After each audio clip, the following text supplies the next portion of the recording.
As nossas explicações a respeito do uso da vírgula, uso semântico, uso obrigatório, que faz parte das regras gramaticais, incluindo a questão dos casos especiais, nós vamos fazer essa pequena atividade e colocar as vírgulas nesses enunciados expostos aqui no quadro. Preste bem atenção que cada enunciado desse segue uma regra. Ou não, quando a gente vai trabalhar só o uso semântico, que é a questão de mudança de sentido, a gente não vai seguir regra. Porém, quando sairmos da semântica, que é aquela questão de sentido, mudou a vírgula, mudou o sentido, aí passamos a seguir as regras gramaticais no que diz respeito ao uso da vírgula. Então, a atividade diz o seguinte: use a vírgula. Nós vamos usar a vírgula. Primeiro período, nós vamos usar a vírgula e dizer por que o uso dessa vírgula. Preste bem atenção que isso é fundamental. Eu já disse, vírgula não sou eu que disse. As regras, a gramática, o tempo diz que a vírgula muda o sentido daquilo que falamos, daquilo que queremos dizer. Inclusive, tem um exemplo que diz, a regra sentencia a morte, a vírgula sentencia a morte de alguém. Se você usar a vírgula no lugar errado, muda o sentido daquilo que você quer dizer, daquilo que você escreve ou daquilo que você fala, ok? Vamos para o próximo, a primeira atividade, a primeira questão. Primeira, eu, você, Maria e José estudam.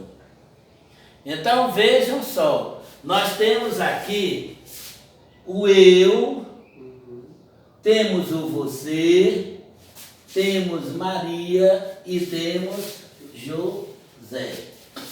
Nós temos aqui uma citação. Nós estamos citando a quantidade de pessoas, não é isso?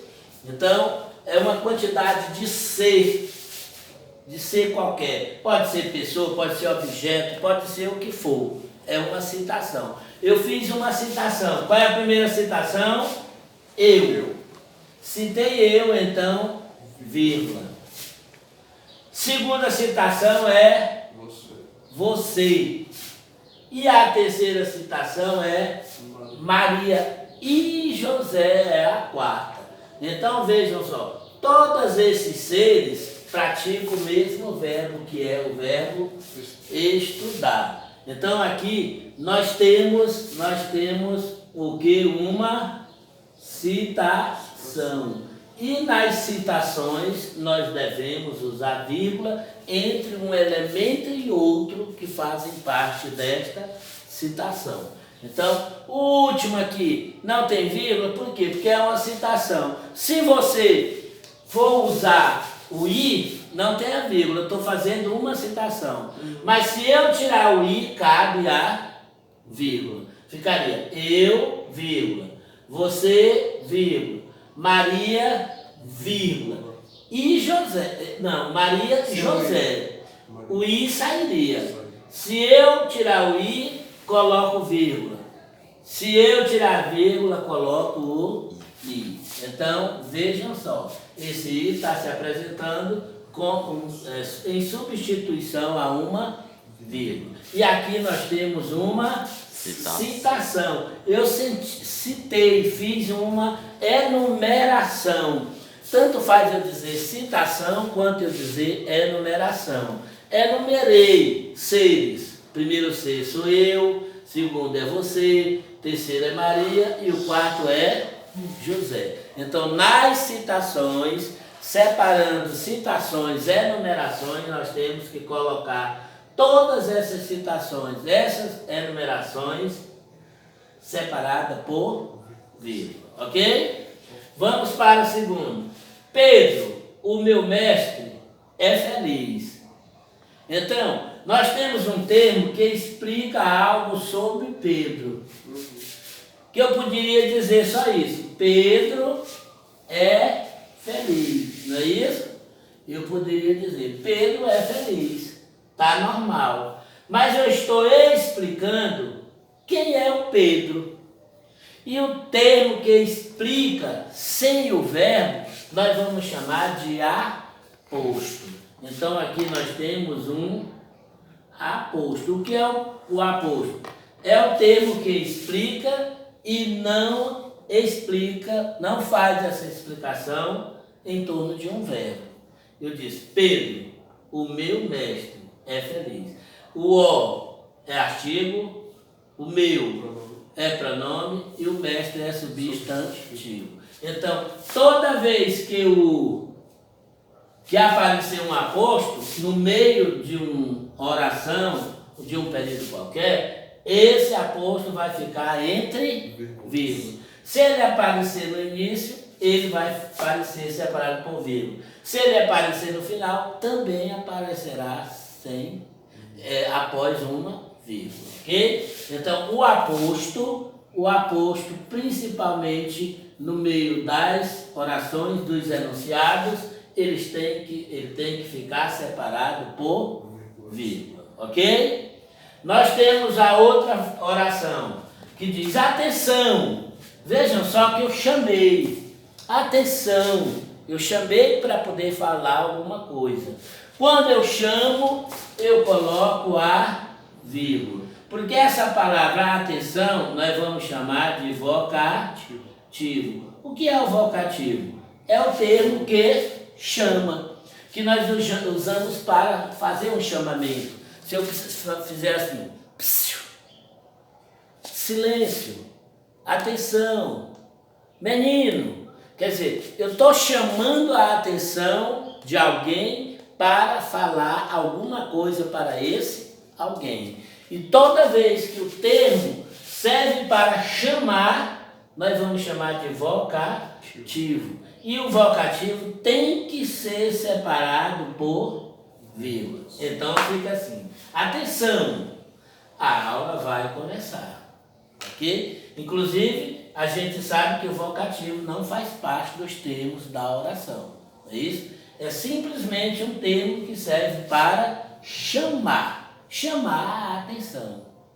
Até coincidiu, a palavra atenção serve para chamar a atenção, ok? Então, esse é o caso, o próximo caso. Teresina, vírgula, já estava vírgula. A capital do Piauí é linda. Eu posso dizer simplesmente assim, Teresina é linda. Então, pronto.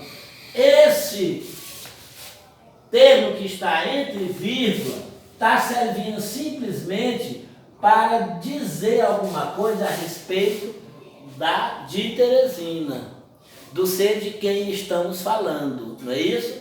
Então, eu estou explicando alguma coisa a respeito de Teresina. E essa explicação que está entre vírgula não tem verbo. Se não tem verbo, ele é um aposto. Viu? Ele é um aposto. O a é artigo, capital é substantivo, do é preposição e Piauí é substantivo. Então, é um termo que explica sem verbo. Se tivesse o verbo, não seria aposto, seria uma oração intercalada. Oração por quê? Porque teria o verbo.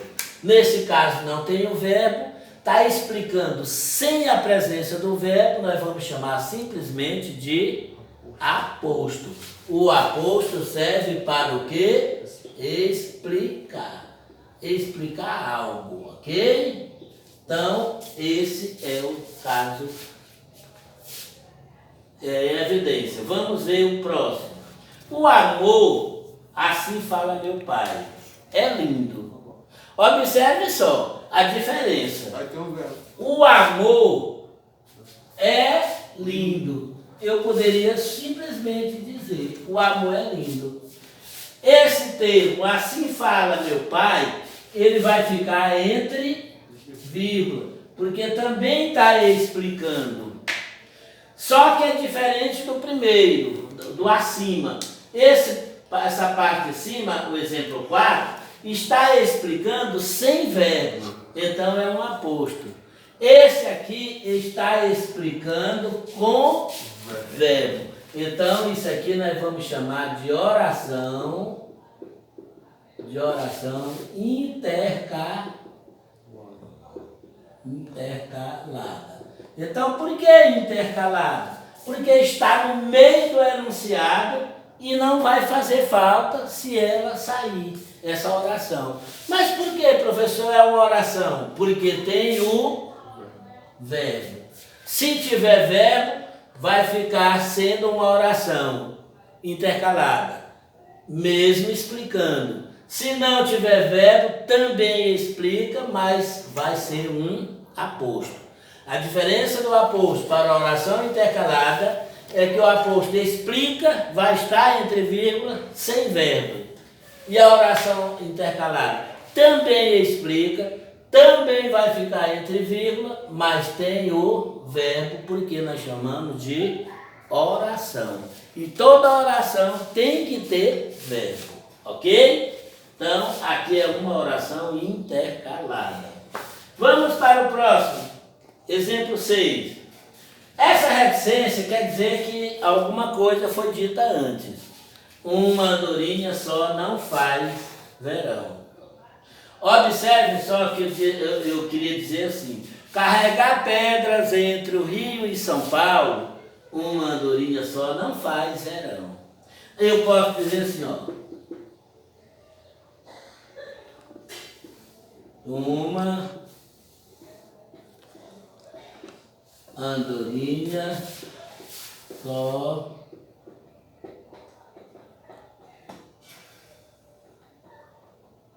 não faz verão. Observe o valor da vírgula.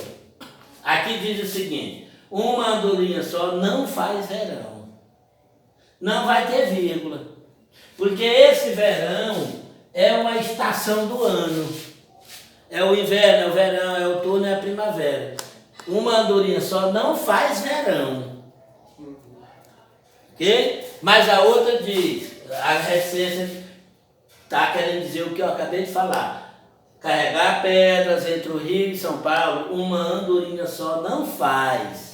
Uma andorinha só não faz, vírgula, verão.